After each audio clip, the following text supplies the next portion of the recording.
So moving on to Shapiro-Wilk, you can find this test under Test of Normality. He's on the far right here underneath your descriptive statistics table. So Shapiro-Wilk is kind of funky in the same way that your Levine's test was kind of funky, right? So the null hypothesis of your Shapiro-Wilk test is that your data is normally distributed.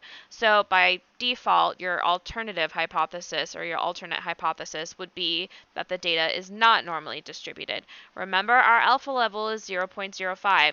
So when we're looking at this, we're looking at our significance values here.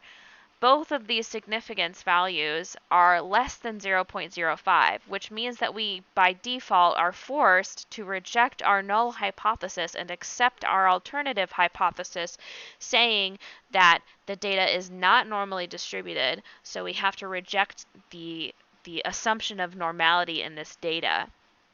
Just as an example, in order to conduct an independent t-test in this example, both of these variables would have to meet the assumption of normality. So even if our, for example, female variable was above 0.05 and we could accept our null hypothesis in this situation, we still would not be able to use a parametric test because the data set as a whole does not meet the assumption of normality. So next we're going to talk about some plots and talk about kind of visually examining the normality of distribution of data. So stay tuned.